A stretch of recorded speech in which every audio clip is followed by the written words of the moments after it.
Thank you all for being here today for this exciting presentation of our most prestigious award, the Walter M. Johnson Circle of Excellence Award. I'm Andrew Weissman, and I had the privilege of receiving this award in 2019, along with my father, Bart Weissman. It's hard to believe he spent 30 years serving our profession, but not hard to see the incredible contributions that he's made to our association and our members. I've had the honor of working with him for over 20 years.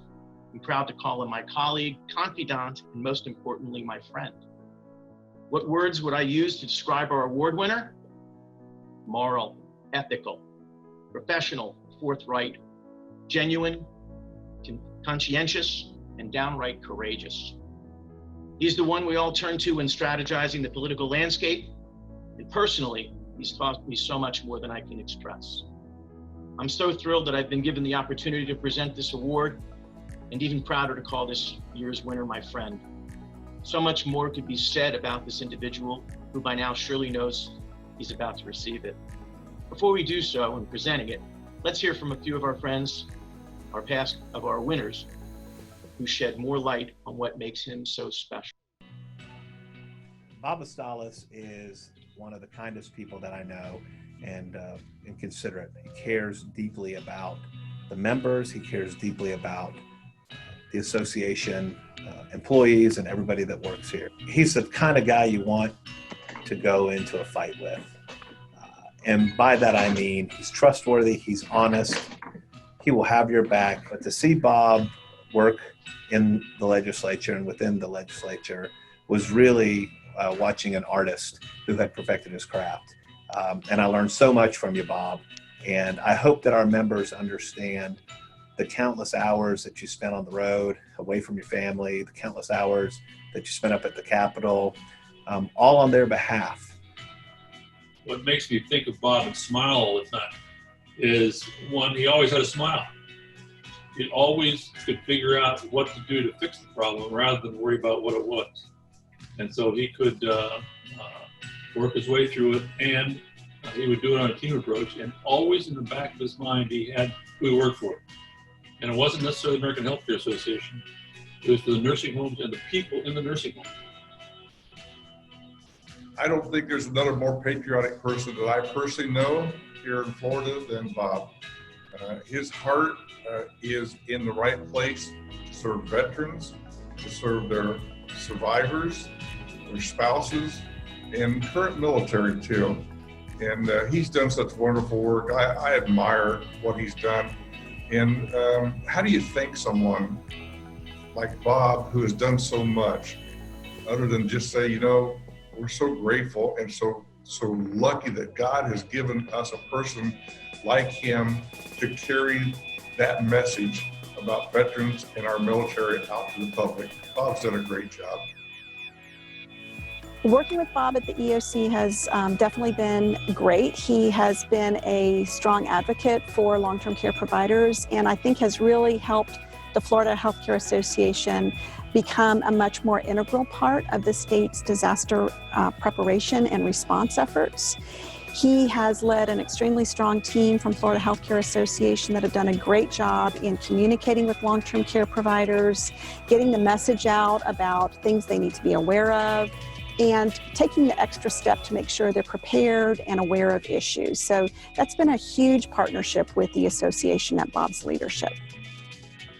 And Bob, through his working with the association or through his volunteer work, has always been that voice for the voiceless. And that's just amazing that he's been able to accomplish so much in the time that he's been in the legislature. As a lobbyist, he's the only lobbyist I know that never really lobbies and very rarely testifies.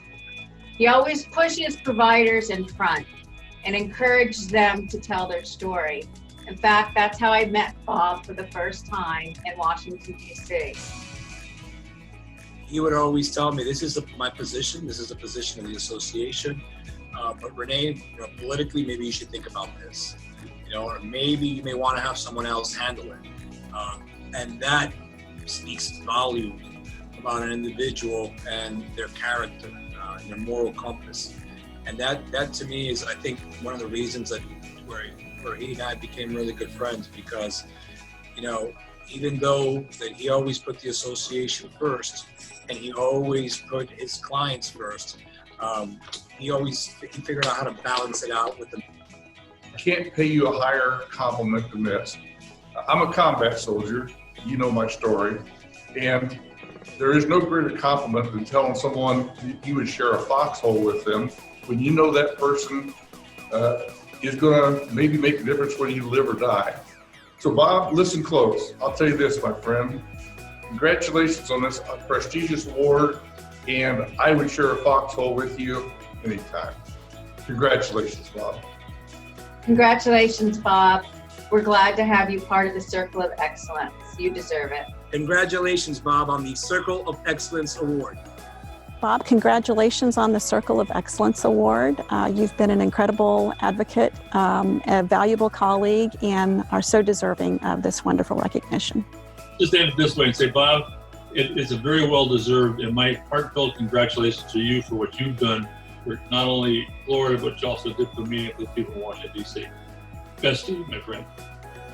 Your leadership has left a strong and remarkable imprint on the long-term care profession here in Florida and really across the country. So I thank you, Bob. I congratulate you on the Circle of Excellence Award. I can't think of anyone who deserves it more. Bob, it's an honor to be able to present this award to you. Please join me in recognizing Bob Asztalos, FHCA's Chief Lobbyist and Emergency Response Coordinator, as our 2020 Walter M. Johnson Circle of Excellence Award recipient. Come on up, Bob.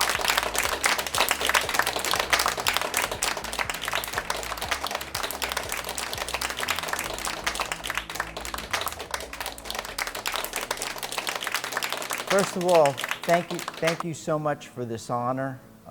It is truly, to be part of this group, words cannot describe it. Even before I came to Florida Healthcare, even when I was with American Healthcare Association, we used to look to see who was going to win the Circle of Excellence Award. And so that's why the Circle of Excellence group, I mean, you all have made this profession what it is. You've cared for so many people for so many generations, and to be part of that group is an honor I've never expected and will live with me the rest of my life. So to all of you, to my family here, to my family on the screen, and to my long-term care family, thank you so much for this honor, and I thank you so much. Thank you.